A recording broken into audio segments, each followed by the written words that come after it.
Today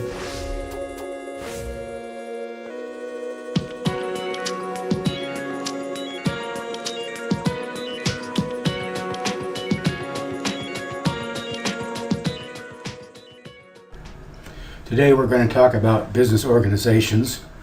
This is the first module, and it primarily sets the framework for the modules to follow, which deal with financial reporting and with financing of organizations. The first thing we're going to talk about is a mission statement and financial plan and goals, which should be a part of every organizational structure. Then we're going to talk about the basic types of business organizations and compare them, looking at their positive sides and also the negative sides of the various types. And the last thing we'll talk about is a discussion of the various types of equity securities.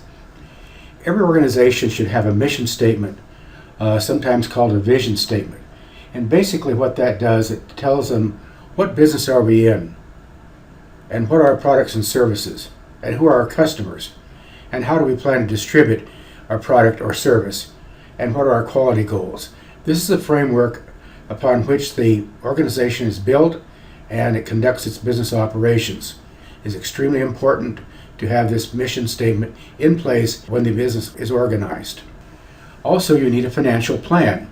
This converts the mission statement to numeric terms. You talk about what are our sales going to be, what's our cost of production, what market share are we going to be looking for, what kind of return do we want to give to our shareholders or our owners of the business, and how do we plan to finance this operation. This is a basic plan upon which the organization is going to operate, based on the mission statement that we discussed earlier. There are basically four types of business organizations: proprietorships, partnerships, corporations, and limited liability companies. Perhaps you've heard of some of these, and some you probably have not heard about in your normal career or relationship to business so far. A corporation must receive a charter from a state in order to operate. So this is basically we call its birth certificate. The state will say, okay, organizers, here is a charter, and it authorizes you to sell X numbers of shares of stock, and this is the par value and so forth.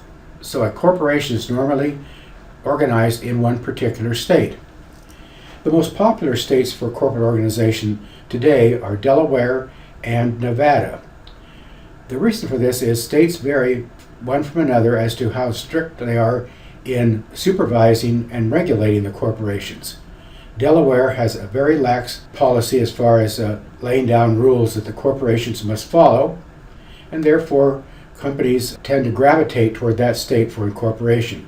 Most of your public corporations are incorporated in the state of Delaware.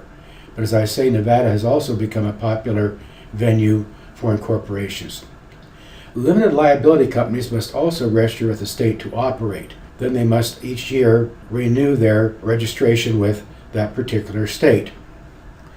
As we will learn, partnerships and proprietorships do not have to receive a charter or registration from the state, even though they may have to obtain certain business licenses from the municipalities where they operate.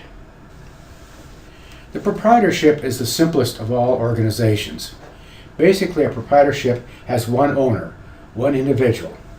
This would be a person opening let's say a car wash on the corner and starting to wash cars and maybe offer other ancillary services. A proprietorship has unlimited liability. What that means is the owner is not only responsible for all of the debts of the business. So if the business goes broke, the creditors can come after the owner personally and against his personal assets in order to satisfy the debts of the business if it fails. So there's a tremendous amount of exposure on the part of the owner of the business. Basically, most proprietorships are financed through personal sources or savings or from family and friends. In other words, the person has an idea for a business, he needs some capital, he may have that himself, or he may go to his family or friends and say, hey, loan me the business some money, and I can get started and I'll pay you back. A proprietorship's life ends at the death of the owner. In other words, its life does not extend beyond the owner's lifetime. And lastly, the profits are taxed to the owner, and they appear on the owner's tax return on a schedule called a Schedule C. The Schedule C reports the income and expenses of the proprietorship, then is taxed at the proprietor's personal rate, whatever that happens to be. This is a little bit of a chart that shows you how it operates. So the owner owns the business, he is the manager, and then that individual may hire employees to work for the proprietorship or the organization. The next thing we'll talk about are partnerships.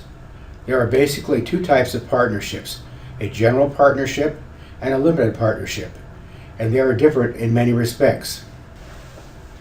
General partnerships have more than one partner. So in other words, to be a partnership, there have to be at least two people involved in the organization. The partners are equally liable for the debts of the partnership. And like a proprietorship, they risk their own personal assets for the partnership. If the partnership goes broke, then the creditors of the partnership can come back against each of the partners and attach their own assets to satisfy the liabilities. And the attachment doesn't have to be pro rata to the partnership interest. If one partner has more assets than the other, then the creditors can go against that partner as well as the one with fewer assets. Normally, partnerships are financed through personal assets. Again, the partner may go to friends or family to borrow money to invest in the partnership. The lifespan of the partnership is normally linked to the owner's lifetime or to the partner's lifetime. So if a partner dies, in most cases the partnership will reach a point of where it needs to be liquidated.